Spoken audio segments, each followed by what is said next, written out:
सतगुरुदेव की जय। बंदी छोड़ कबीर परमेश्वर जी की जय। बंदी छोड़ गरीबदास जी महाराज जी की जय। स्वामी राम देवानंद जी गुरु महाराज जी की जय हो।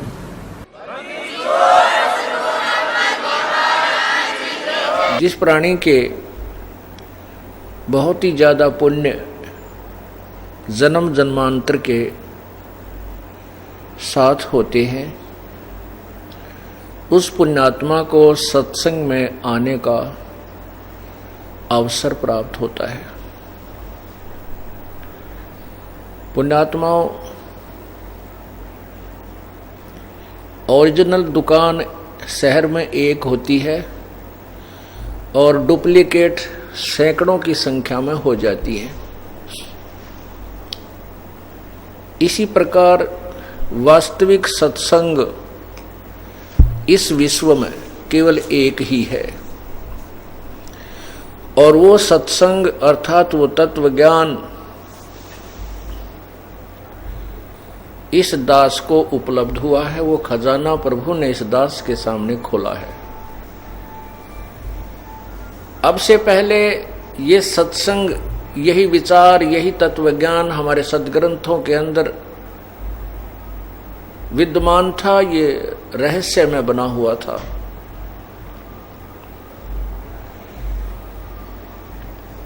पुण्यात्माओं,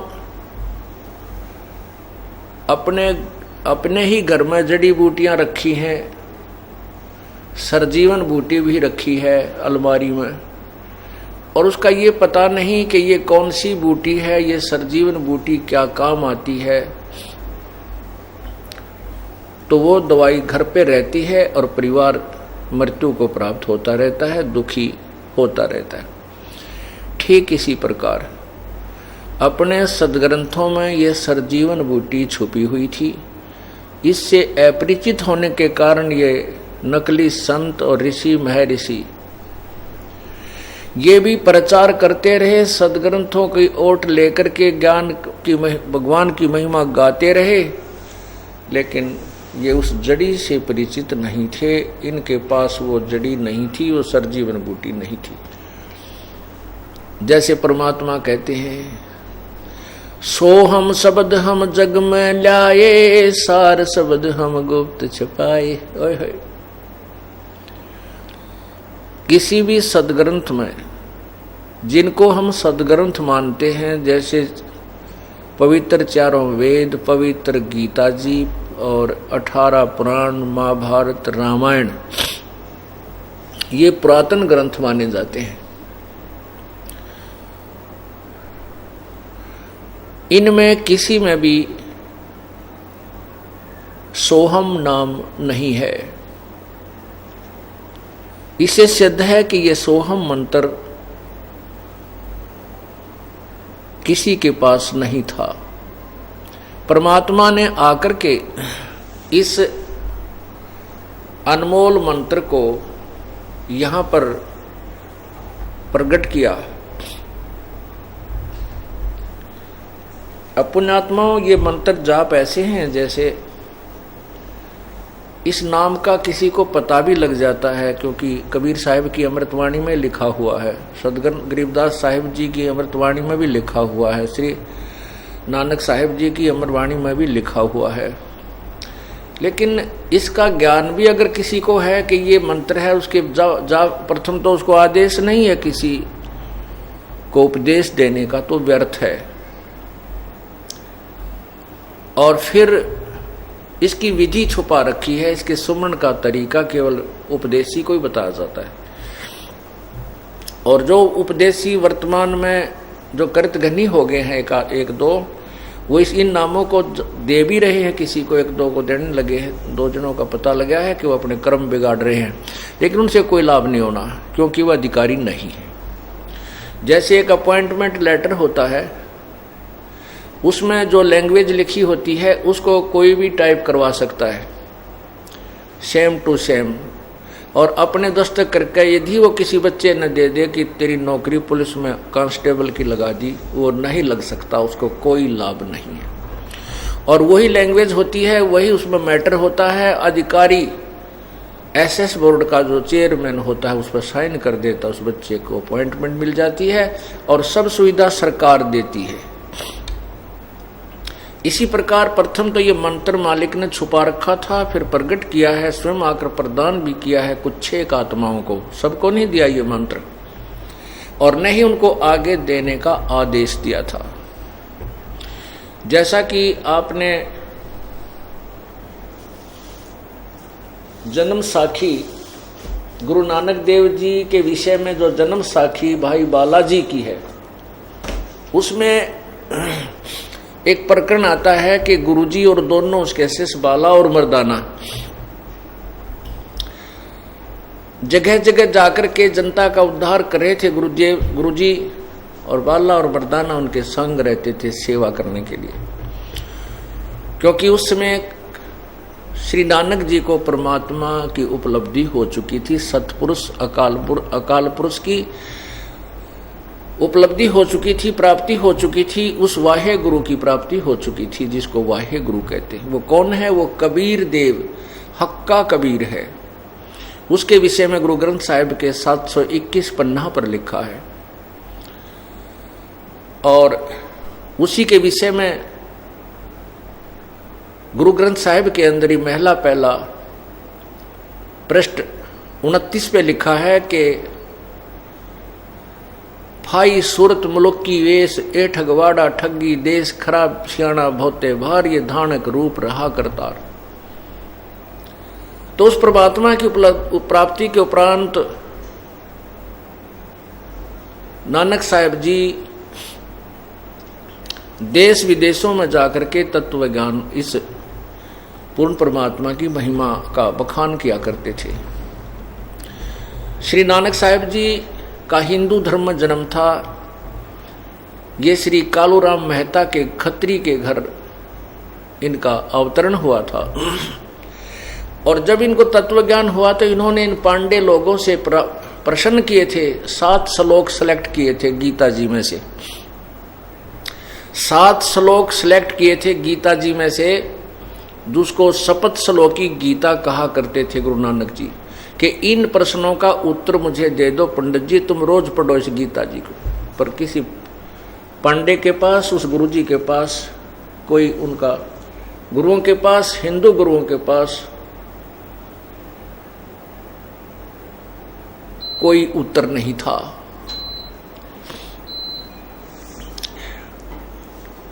वो यही प्रश्न किया करते थे कि गीता ज्ञान दाता जो कह रहा है कि उस परमेश्वर की शरण में जाओ, तो वो गीता ज्ञान दाता से अन्य परमात्मा कौन है? गीता ज्ञान दाता कहता है कि मेरा तो ओम नाम है, 8वें अध्याय के 13वें श्लोक में गीता जी में, और जो इसका सिमरण करता मुझे प्राप्त होता है। गीता जी के अध्याय नंबर 17 के श्लोक 23 में कहा कि ओम तत्सत इति निर्देश है ब्रह्मण त्रिविध समर्थ है। उस परमात्मा के सिमरण का ओम तत्सत है। तो ये ओम मंत्र तो ब्रह्म का है, तत् और सत कौन से मंत्र है ये मुझे बताइए, लेकिन किसी के पास जवाब नहीं था। इसलिए वो सब जगह जा रहे थे। एक समय कहते हैं श्रीलंका में जाने की तैयारी थी, समुद्र के ऊपर के तैर के चल रहे थे, ऊपर जैसे थल पर चलते हैं नानक जी, और स्वयं वो केवल मौखिक जाप उन अपने शिष्यों को सुनाने के लिए ओम सोहम ऐसे करते चल रहे थे। और उन्होंने जब दोनों शिष्यों से कहा कि तुम केवल वाहे गुरु करते आना मेरे पीछे पीछे, और स्वयं वो इन दोनों मंत्रों का जाप करते हुए वैसे उच्चारण करके सुना रहे थे उनको, वैसे ही बोल रहे थे स्वाभाविक। तो उनमें से मर्दाना जी ने सोचा गुरु जी ओम सोहम करते जा रहे हैं, वो भी ओम सोहम करने लगे, जिस कारण से वो डूबने लगे। तब नानक जी ने पीछे मुड़कर देखा, पूछा मर्दाना तू क्या जाप कर रहा कि जो आप कर रहे हो? कि कहना ये जाप नहीं करना तुमने, तुम केवल वाहे गुरु जाप करो। अब वो वाहे गुरु करने लगे तो वो थल पर चलने लगे। अब देखो यहां से ये बात अभी तक रहस्य में बनी रही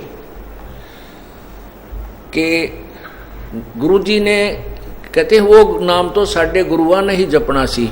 अब ये यहाँ आगे बात अड़गी कि वो जो सतनाम है वो तो साढ़े गुरुओं ने ही जपना सी, हमने तो वाहे गुरु जपना, क्योंकि बालाजी को मर्दाना जी को आदेश दिया था गुरुजी ने क्या आदेश दिया था, किन परिस्थिति में किस लिए आदेश दिया था कि पूर्ण परमात्मा ने क्या कहा है कि ये जो मंत्र है वास्तविक ये नहीं बताना था किसी को, ना ही आगे देने का आदेश गुरु नानक जी को था, केवल उनको स्वयं जाप करना था। और उसकी जाप करने की विधि ये नहीं है ओम सोम, वो विधि और है।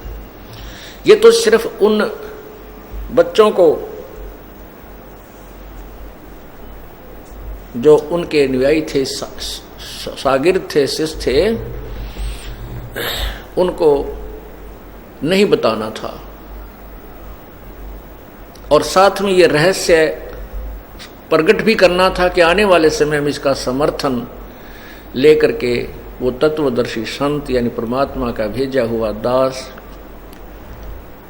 आने वाली पीढ़ियों को सच्चाई बताएगा और उस समय ये ग्रंथ सहयोग देंगे। तो वाहे गुरु कौन है? ये वाहे गुरु पूर्ण परमात्मा सत कबीर, हक्का कबीर, ये अकाल मूर्त सतपुरुष है। अब क्या बताते हैं, झांकी वेक कबीर की नानक कीती वाह सिखों के गल पड़ी इब कौन छुटावे ताय।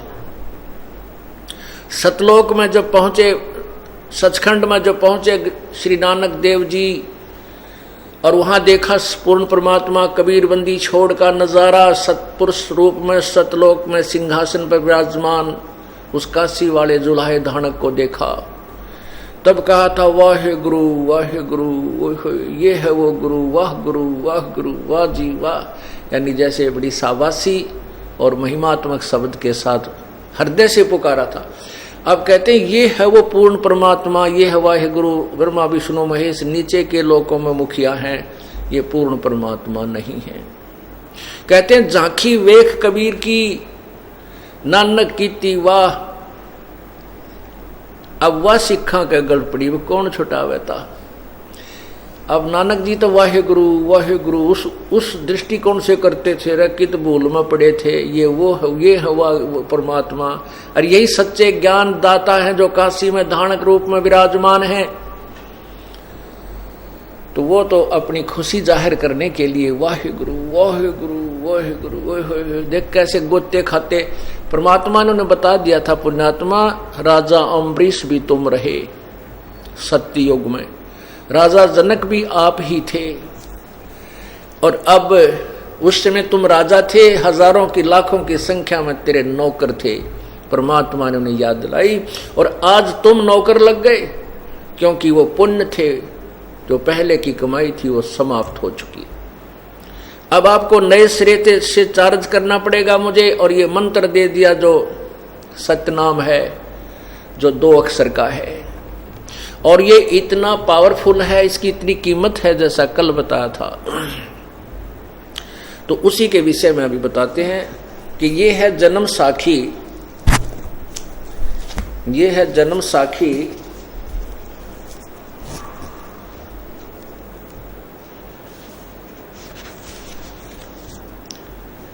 भाई बाले वाली। ये देखिएगा, ये है जन्म साखी। ये ऐसी पुरानी सी मिली है हमारे को, अब नई मंगाएंगे कहीं से मिल गई तो। ये है बाले वाली। इसके 440 पृष्ठ पे लिखा है, ये देखिएगा 440 पृष्ठ पे लिखा है कि गुरुजी और वो दोनों शिष्य समुद्र के ऊपर दरिया पर जल पर चल रहे थे।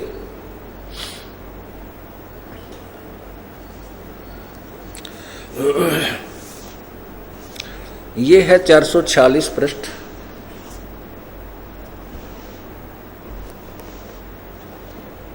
और ये है समुद्र दी साखी। ये लिखा है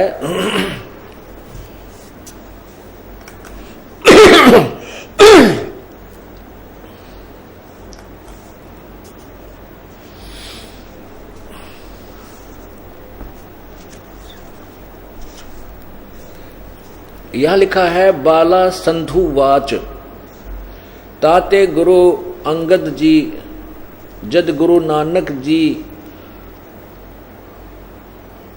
अजीते पासों विद्या होए ता मर्दाने किहा सच्चे पातशाह जी असा समुंदर ता वेख्या पर लंका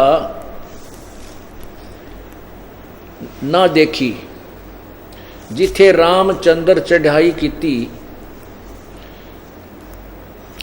है ता गुरु जी किहा चलो भाई बाला ते मर्दाना तुहानू रंज नहीं करना आखी मिटो ता आखी मिट के खोलियां ता समुंदर दे कंडे जाई खड़े होए ते आखण लगे बाला ते मर्दाना मेरे पीछे पीछे चलो आओ मुखों चले आओ मुखों वाहेगुरु कर दे आओ ते आगे आगे गुरु जी तुर पए जैसे धरती ऊपर तुरदे हन सन उसे तरह समंदर ऊपर तुर पए जा चलदे जान ते पीछे बाला मर्दाना जावण।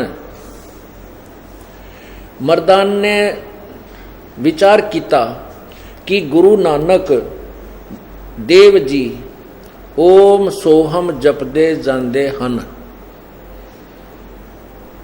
ता ये देखो ओम गुरु नानक देव जी ओम सोहम जपदे जांदे हन ता मर्दाना भी ओम सोहम लगा जपण ते लगा गोते खावण ता गुरु नानक जी वेखण ता मर्दाना गोते खांदा है ता गुरु जी किहा मर्दाना गुरु जी दी करनी वल ना नहीं वेखना गुरु जी दे वचना पर चलना चाहिए तू मर्दाना वो आख जो असा आखिया है ता मर्दाना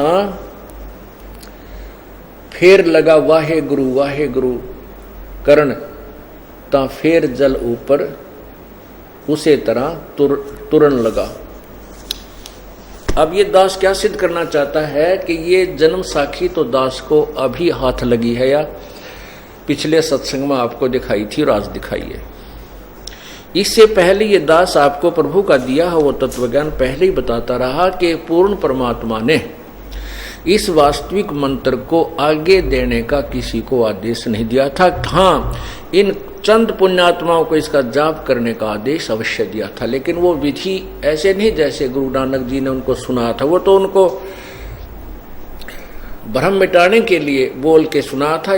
इसकी विधि अन्य तरीका है जो श्वास उश्वास से सिमरण होता है। इसीलिए पवित्र सिख समाज में ये वास्तविक मंत्र नहीं है।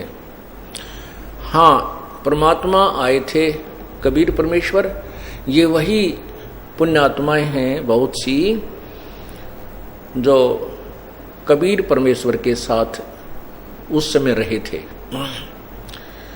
और वही आगे चलकर कुछ हिंदू धर्म में, कुछ सिख धर्म में, कोई मुसलमान धर्म में, कोई ईसाई धर्म में और अन्य धर्मों में वो जन्म ले चुकी है। सभी सिख धर्म के अनुयायी जो हैं वो भक्ति नहीं चाहते, वो तो खावा मुर्गा लावे गुटी और माया जोड़न पर बहुत से लगे हुए। यही दशा हिंदू समाज वालों की है, यही दशा ईसाई समाज वालों की है, यही मुसलमान समाज की हो गई है। मुसलमान समाज में केवल शराब नहीं पीते, बाकी सारी जो की तो बुराइयां प्रारंभ है। कहने का भाव यह है कि परमात्मा 600 साल पहले आकर के उन पुण्यात्माओं को रिचार्ज कर गया था, उनको अभी तक मनुष्य जन्म प्राप्त हो रहे हैं। अब वो पुण्यात्मा चाहे किसी भी धर्म में उपजी हैं, उत्पन्न हुई हैं, वो तुरंत आ जाएंगे अपने भगवान की वाणी सुनकर, जैसे कोयल और काग का प्रमाण आपको दिया गया है। कोयल अपने अंडे अलग घोंसला बनाकर उत्पन्न नहीं करती, क्योंकि उसके अंडों को कौवे खा जाते हैं, छोड़ते नहीं। वो इतनी समझदार है कि वो देखती रहती है कि किसी मादा कौवे ने कहीं अंडे घोंसला बनाकर पैदा कर रखे हैं, वो उसी में अपने अंडे दे देती है। जब कौवी कहीं बाहर गई हुई होती है चुग्गा चुगने के लिए, आहार के लिए, जब वो कौवी वापस आती है, वो देखती है कि अंडे 2 नहीं अब 4 हैं, वो पहचान नहीं पाती, इसलिए उनको खराब भी नहीं करती, कहीं मेरे अंडे खराब ना हो जाए। उन 4 को ही वो परवरिश कर देती है, उनमें से बच्चे तैयार कर देती है। जब वो बच्चे बड़े हो जाते हैं, उड़ने लग जाते हैं, तो कोयल की बोली समझने योग्य हो जाते हैं, तो कोयल दूर बैठ करके अपनी कुहू कुहू की आवाज लगाती है, और कोयल वाले वो दोनों बच्चों की ऐसे कान खड़े हो जाते हैं, और जिधर से वो आवाज आ रही होती है अपनी माँ की तरफ उड़कर चल पड़ते हैं, लेकिन वो काग वाले वहीं बैठे रह जाते हैं। इसी प्रकार पुण्यात्माओं घर घर के अंदर आपने ये तमाशा देखने को मिलेगा। जो पुण्यात्मा पिछले जन्म के संस्कारी हैं, वो तुरंत ही इस ज्ञान को सुनते ही सब बंधनों को तोड़ करके परमात्मा के चरणों में आ जाते हैं। और जो कव्वे वाले हैं, अर्थात जिन्होंने कभी भक्ति की नहीं, वो काल के ही साधक बने रहे, उनको कितना समझा ले, कितना कुछ पेटा भर ले, कितनी कसम खा खा के भी तुम कह दोगे कि वहां चलो, वहां ऐसा सुख होता, वो कतई नहीं माने, क्योंकि वो उस कोयल के बच्चे नहीं है, वो परमात्मा के भक्त किसी जन्म में नहीं रहे। हाँ, इतना अवश्य है कि वो परमात्मा दयालु है, अब भी भक्ति प्रवेश कर सकता है यदि वो इस सत्संग में आना प्रारंभ करेंगे। क्योंकि जैसे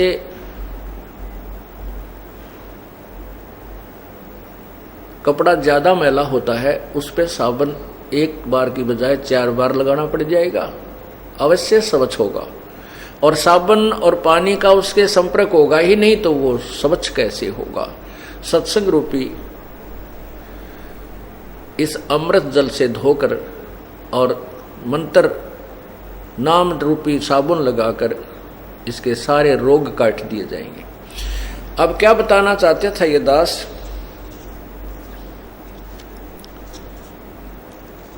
कि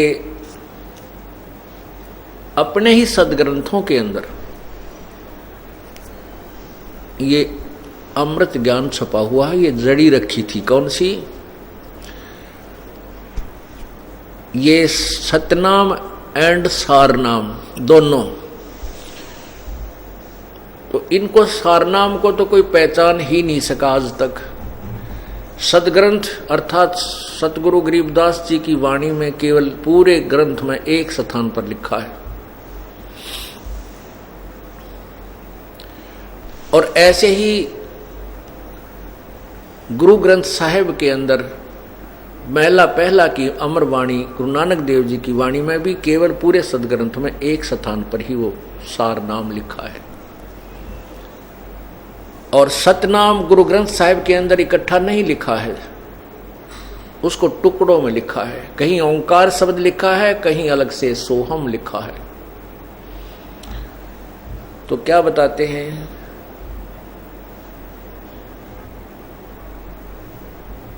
सार शब्द सर जीवन बूटी घस घस अंग लगावे, कह कबीर तुम सत्कर मानो जन्म मरण मिट जावे। ये सार शब्द रूपी सरजीवन बूटी अपने सदग्रंथों के अंदर रखी थी, लेकिन पहचान बिना ये नीम हकीम जो हमारे गुरु लोग थे, वर्तमान के कल बाद के जो लेटेस्ट उनके पास ये ज्ञान नहीं रहा। क्या बताते हैं कि अगले सतगुरु शेर थे और पिछले जम्बुक गीद।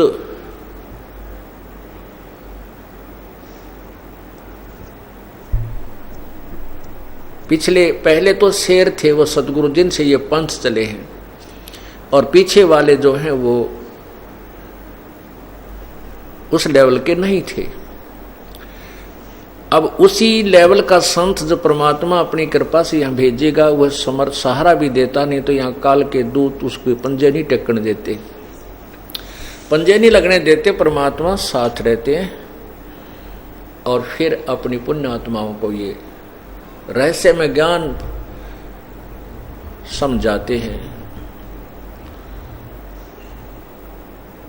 और इस नाम के अतिरिक्त हम अन्य कोई भी जाप करते रहे हैं, उससे कोई लाभ हमें नहीं हो पाया। कल से आप जो सत्संग सुन रहे हैं उसका उद्देश्य यही था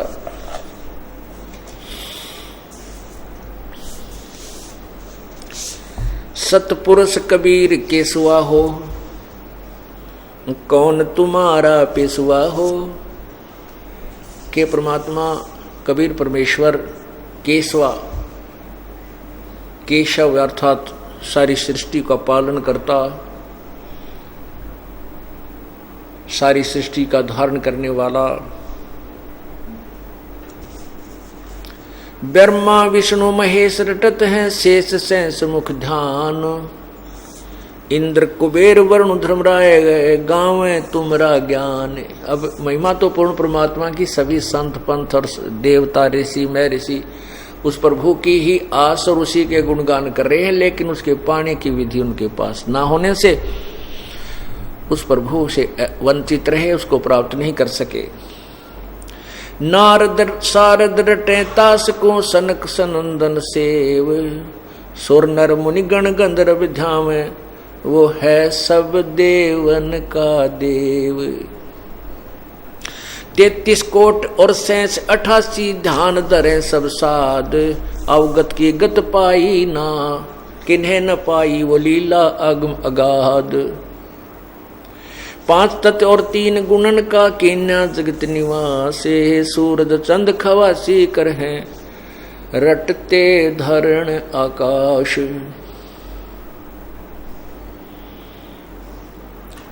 दुरों को राज 3 पा मिलता, माता संग सुनीति, अटल ज पदवी देई पुरुष को भाव भक्ति परतीति।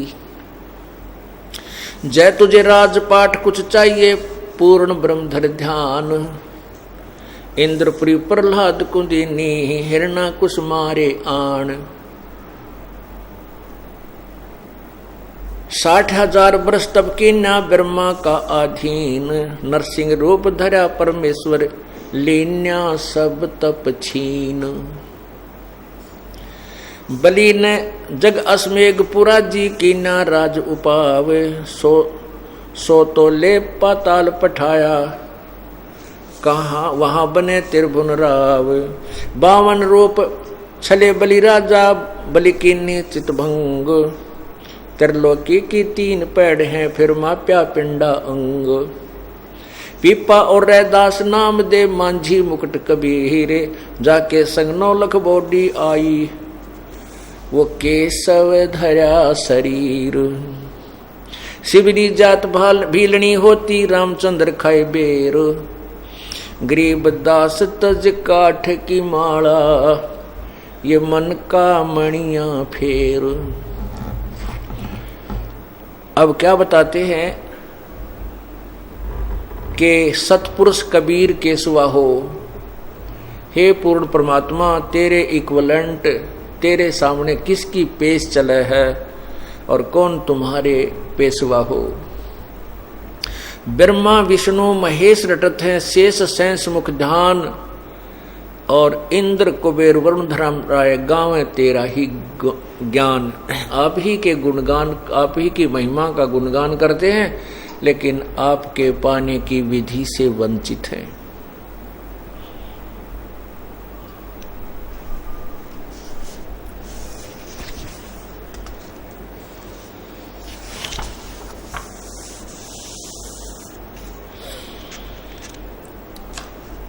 ये आपको अमरवाणी सुना रहा हूँ। कबीर परमेश्वर जी ने अपनी प्यारी आत्मा संत गरीबदास जी को अपनी महिमा अपने यथार्थ स्थान सतलोक की सैल करा के वापस छोड़ा था और उनको ये तत्व ज्ञान प्रदान किया था। उसके पश्चात गरीबदास साहिब जी ने वही अमर ज्ञान अपने सदग्रंथ में लिखवाया। कोई बाँचे वेद विज्ञाना भैया रे, कोई बाँचे वेद विज्ञाना भैया रे, कोई है रे कोई बाँचे वेद विज्ञाना भैया रे, कोई है रे कहाँ पूज्य जड़ पासाना भैया रे, कोई है रे। कहते हैं कोई बाँचे वेद विज्ञान भैया रे, कोई है रे। एक तो ज्ञान, एक विज्ञान। विज्ञान का अर्थ है तत्व ज्ञान, सार ज्ञान। ज्ञान तो सभी कथ रहे हैं, प्रभु की महिमा भी जब बताते हैं, लेकिन विज्ञान नहीं जानते। कोई विज्ञान के बताने वाला है, क्या बताते हैं? जकू शेष महेश्वर ध्यावे, जका नारद ब्रह्मा विष्णु गुण गावे। जकू शेष महेश्वर ध्यावे, जको नारद ब्रह्मा गुण गावे। सनकादिक पार न पावे, अनहद धुन ध्यान लगावे। जिसको सिद्ध 84 खोजे, जाको मुनि 33 रोधे। जिस परमात्मा के पाने के लिए सभी प्रयत्न कर रहे हैं, कौन? शेष नाग 1000 मुख और एक मुख में 2 जीव, और एक बार में वो 2000 नाम जप जाप करता है और फिर भी ना पाता भगवान को। आप तो एक के जीव वाले मनुष्य तो, और एक ही बार में एक का नाम ले सके हैं। वो एक ही समय में एक बार में 2000 नाम जाप करता है और फिर भी ना पाया भगवान। क्योंकि वे ऑफ वर्शिप, पूजा की जो विधि है, वो अकॉर्डिंग टू द शास्त्र नहीं है, जिस कारण से वो लाभ नहीं मिला। अब जैसे इंजेक्शन की दवाई को, मेडिसिन को, जो इंजेक्शन के द्वारा शरीर में प्रवेश करनी होती है, और नीम हकीम उसको ऊपर मालिश करवा रहा जहां पीड़ा है, उससे कोई लाभ नहीं है। चाहे 100 बोतल 100 इंजेक्शन ऊपर छिड़क ले उसके। इसी प्रकार वे ऑफ वर्शिप ठीक होने से ट्रीटमेंट उसी जड़ी से शीघ्र हो जाता है, उसी औषधि से बन जाता है, ये समझना।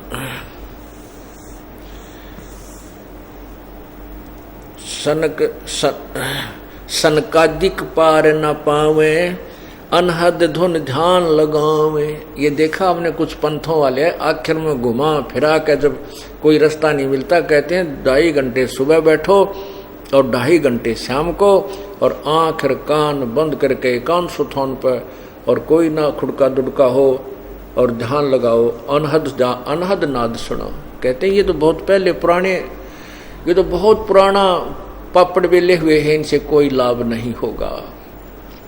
क्या कहते हैं? सनकादिक पार न पावे, वो भी अनहद धुन ध्यान लगावे। भाई जाको सिद्ध 84 खोजे, जाको मुनि 33 रोधे। जिसको 84 सिद्ध भी खोज रहे थे, वो साधना करने रहे थे परमात्मा पान की, परमात्मा मिला को ना, सिद्धियां आगी, सिद्धियों से सिद्ध कह लागे, और दुनिया को तमाशा दिखा करके वो अपनी राम नाम की कमाई को बर्बाद कर गए। लेकिन वो तो अपना कर्म बिगाड़ गए, और बाद में उनकी महिमा उन चमत्कारों से अभी तक हो रही है, जो अन्य को भी गुमराह करके और दिग्भ्रष्ट कर रहे हैं। उन्हीं के चरित्र जो वो दिखा कर गए थे सिद्ध पुरुष, चमत्कार दिखा गए। एक को बाबा गांव के गोरा तप्पे था, 2-4 चमत्कार उसके हो गए, सारा गांव पूजे, वो मरा लिया कि भूत बन रहा। हरीब ताई कई पीढ़ी तई तक हो गए उस बाबा के, जहाँ उसकी मंडी वो बना हुआ अंतिम संस्कार सथल, उस पर माथा टेक टेक वो वहीं पर अपना जीवन व्यर्थ कर रहे हैं, तो वो डबल दोषी हो गए, वो तो डबल डिफॉल्टर हैं। पहले साधना ठीक करी नहीं और अपना कर्म बिगाड़ गए, और फिर ना जाने कितने व्यक्तियों को और गुमराह करके अपने उस रास्ते पर लगा गए। या कहते हैं जाको सिद्ध 84 खोजें, जाको मुनि 33 रोधें, तुम पढ़े 18 बोधें, कैसे बांधा कंठी बोझे, जाको 9 अवतार हिराना,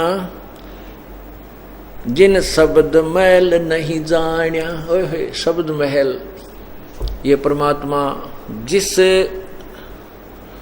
वास्तविक मंत्र से वो परमात्मा मिले, वो शब्द वो मंत्र वो तुम्हें नहीं प्राप्त हुआ। जैसे ये जो हम इस शरीर के अंदर जो भी धुन सुन रहे हैं, ये काल की धुन है, चाहे इसमें किसी प्रकार की धुन है, चाहे कोई बांसुरी की धुन है, चाहे बाजे छोटे मोटे जो शंख वंख बज रहे हैं, बाकी झिंगा शब्द भी, एक झिंगा पक्षी होता है रात में, जैसे रात्रि के समय अकेला बैठा हो तो सी सी सी की आवाज़ आती है, तो उस तरह की भी आवाज़ें अंदर आती हैं। इसमें जो हम सुन रहे हैं ये तो काल की धुन है, ये उस पूर्ण परमात्मा का शब्द नहीं है, वो धुन नहीं है। उसके लिए गरीबदास साहिब कहते हैं, कोई है रे परले पार का, जो भेद कहे झनकार का, कोई है रे परले पार का, जो भेद कहे झनकार का। झनकार माने धुनात्मक शब्द को, जो तुम यहाँ इस शरीर में सुनते हो वो प्रभु पूर्ण परमात्मा का नहीं, ये नकली शब्द इस काल का बनाया हुआ एक ब्रह्मलोक के अंदर नकली सतलोक, अलखलोक, अगमलोक, नामी लोक बना रखे हैं, और वहां पर इसने ये धुन बजा रखी है इस जीव को भ्रमित करने के लिए। तो परमात्मा गरीबदास साहिब जी कह रहे हैं कि कोई है वो परले पार वाला, सतलोक जाके वापस आया हुआ, और वही भेद कहे जनकार का, फिर वो बताएगा उस वास्तविक धुन कहाँ हो रही है। ये नकली धुन है जिनको तुम शरीर में सुनते हो। परमात्मा कहते अंड और पिंड से पार स्वदेश हमारा है। इस पिंड शरीर, अंड एक ब्रह्मांड, इससे पार सतलोक में हमारा स्थान सचखंड है, सतलोक है, और वहां पर वो वास्तविक धुन हो रही है। और आप लोग जो ये धुन सुन रहे हैं, ये काल की धुन है। ये काल ने अपने नकली संत भेज करके आपको मिसगाइडेड करवा रखा है।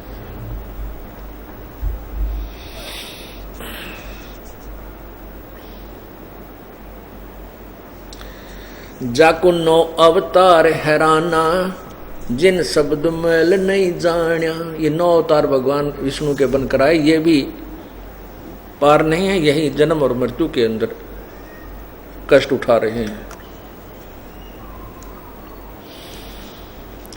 वे तो जाको 9 अवतार हैराना, जिन शब्द मैल नहीं जान्या। वह तो चुक के लोक ठिकाना, नहीं पाया देश दीवाना। वो अपना जो देश है जिसके लिए हम दीवाने हो गए हैं, उसकी महिमा सुन सुनकर वो दीवाना देश अर्थात सत्यलोक नहीं मिला इन महापुरुषों को। जाके शंख पतालों चरना, जाका शीस गगन सुन अरना। जाके रूप रेख सही वरना, सो तो नहीं वृद्धा नहीं तरना। सो तो नहीं वृद्धा नहीं तरुणा। वो न बूढ़ा है न जवान, मतलब वो एक रस रहता है, वो बूढ़ा नहीं होता।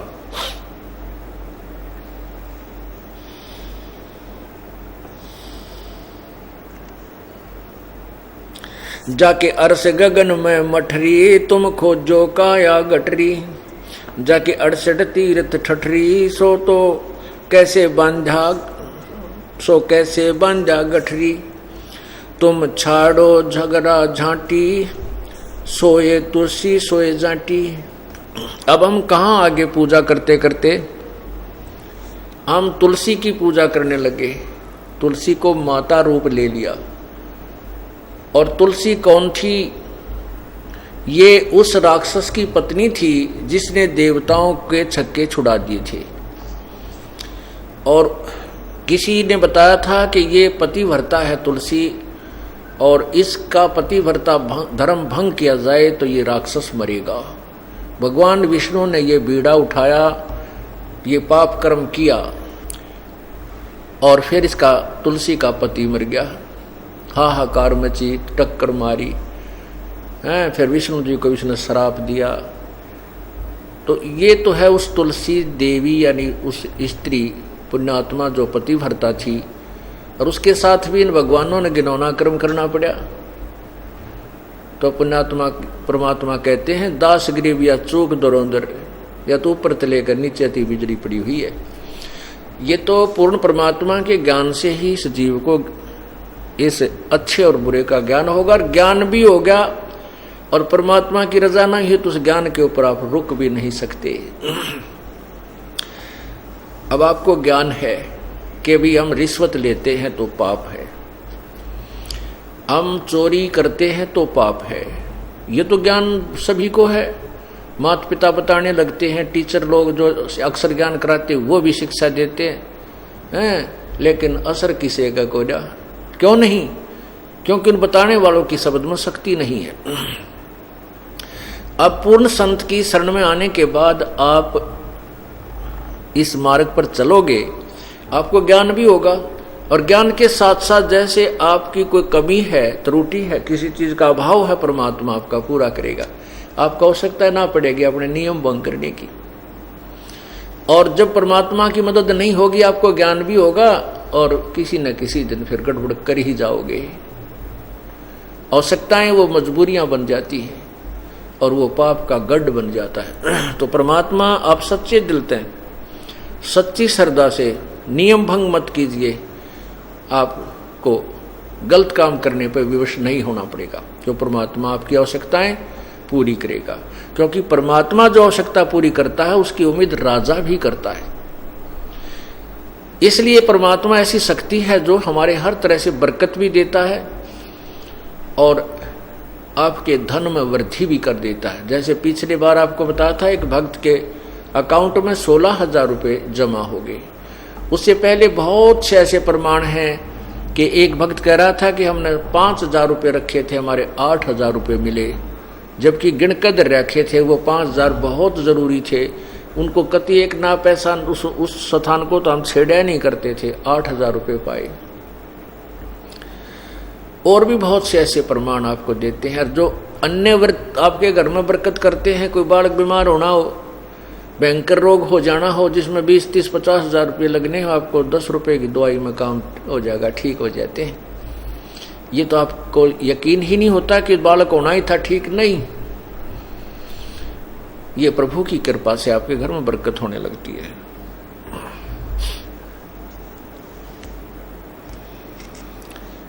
ये तो कहते हैं कि तुम तुलसी पूजन लागे। तुलसी भी एक जो है पौधा है, और कुछ जाति पूजन लागे। कहते हैं इसलिए तो तुलसी की पूजा, इसलिए जाति की। ये मोक्षदायक नहीं है। यदि ये मोक्षदायक होती तो अपने सदग्रंथ पवित्र गीता जी, पवित्र वेदों में लिखा मिलता। पवित्र गीता जी, पवित्र वेद, ये पूर्ण परमात्मा यानी पूर्ण वेद पूर्ण परमात्मा के द्वारा दिए हुए हैं। इस ब्रह्म को, ये ब्रह्म के द्वारा आगे उच्चारण किया गया है। और सवसम वेद जो 5वां वेद है वो प्रभु ने स्वयं अपने मुख से उच्चारण किया है। उसमें सर्वभेद है। और उसके वेद और गीता के अतिरिक्त जो अन्य पुराण हैं वो भगवान के द्वारा, ब्रह्म के द्वारा नहीं बोले गए। वो बोले गए हैं ब्रह्मा, विष्णु, महेश, इनमें से या किसी ऋषि के द्वारा। तो जो आदेश वेदों और गीता में है वो प्रभु का है। उसके अतिरिक्त जो अन्य आदेश है पुराणों में वो किसी देव का है। जैसे आपको उदाहरण बताया था कि एक व्यक्ति का मित्र था दरोगा SHO, और उस अपने मित्र से उसने कहा जाकर के दरोगा को कि मेरा जो पड़ोसी है मुझे बहुत दुखी करता है, बहुत तंग कर दिया उसने। दरोगा जी ने कह दिया कि मार लठ उसका माप देख लूंगा। अब मित्र ने आकर के उसके साथ झगड़ा ठान लिया पड़ोसी के साथ, पड़ोसी का लठ मार दिया, उसकी मृत्यु होगी और उस व्यक्ति को सजा हो गई, उसके मित्र को, दरोगा के मित्र को। क्योंकि राजा का संविधान है कि कोई किसी की मृत्यु करता है, हत्या करता है, हिंसा करता है तो उसको सजाए मौत दी जाती है। और उस मित्र ने, उस व्यक्ति ने अपने मित्र दरोगा एक अधिकारी के वचन की, आदेश की पालना कर ली जो राजा के आदेश के विपरीत था। उसने संविधान तोड़ दिया राजा का, तो उस व्यक्ति को सजा का पात्र होना पड़ा। ठीक इसी प्रकार वेद और गीता में जो ज्ञान है वो प्रभु का संविधान है। उसके अतिरिक्त जो किसी ने अन्य सदग्रंथ, आप अपने अन्य कोई अनुभव लिखा है किसी देव का, जैसे पुराण है, ये किसी देव की, ऋषि की लिखी हुई वाणी है, इनका अपनी सोच, अपना आदेश है। यदि वो वेदों और गीता के विपरीत है तो वो संविधान टूट रहा है, उसका दोषी होना पड़ेगा, उसकी सजा मिलेगी। तो यहां क्या कहते हैं, चाहे तुलसी पूजो चाहे जंटी पूजो, दोनों व्यर्थ हैं। तुम छोड़ो झगड़ा झांटी, सोए तुलसी सोए जंटी, बानी हमारी बाठी, कैसे बांधा करता गाठी। अब क्या कहते हैं कि हमारी जो वाणी है ये अनमोल है, ये सत्य है। और तुम बताओ, तुमने भगवान की मूर्ति बना ली पित्तल की या पत्थर की, और उसको अपनी गेठड़ी में बांध कर सिर पर धर कर चल पड़े तीर्थ पर के रास्ते में कहीं अपनी पूजा करेंगे। तो तुमने भगवान ने गेठड़ी में बांध लिया, फिर भगवान की सावो, वो तुम्हारी क्या मदद करेगा। ये तो ठारा भार बनमाली, देखो खालक बिन नहीं खाली। क्या बताते हैं कि यदि तुम जाटी और तुलसी को पूज रहे हो, बस फिर तो परमात्मा के ही दिए हुए सब फूल पौधे पेड़ हैं, उन सब की पूजा कर लो। वो सभी पूज्य हैं क्योंकि कुछ ना कुछ राहत आपको सभी को दे रहे हैं। जड़ जंग बजाओ टाली, ऐसे जा पड़ो जम जाली। जैसे पत्थर के अगर तुम घंटियां बजाते हो, इस साधना से तुम यम के लोक में पहुंच जाओगे, नरक में जाओगे। और फिर क्या बताते हैं, तुम साधुन को जो गाड़ी, ऐसे डूबो का धारा काली। अब जो संत तुम्हारे को ये बताता है कि ये साधना गलत है, तुम गलत पूजाएं कर रहे हो, देवताओं की पूजा नहीं करनी चाहिए, ये पत्थर पूजा आदि नहीं करनी चाहिए, कहते उनको तुम गाली देते हो और इससे और दोषी हो जाते हो। संत की निंदा करके, संत की गाली देकर, कहते ऐसे डूबो धारा काली। तुम साधुन को दो गाली, ऐसे बूढ़ो धारा काली। तुमने जड़ से लाई तारी कि जो तुमने जड़ से लाई तारी कि जो सतगुरु नजर निहाली। वो तो निर्भय अविनाशी देवा, जहाँ तो अवगत अलख अभेवा। जनदास गरीब पद सेवा, कोई पहुंचे संत परेवा। यानी इस तत्व ज्ञान के ऊपर सत साधना के लिए करने वाला तो कोई एकाध ही संत आपको मिलेगा। अब क्या बताते हैं, परमात्मा के पूर्ण प्रभु के पाने के लिए हमने सत साधना करनी होगी। सत साही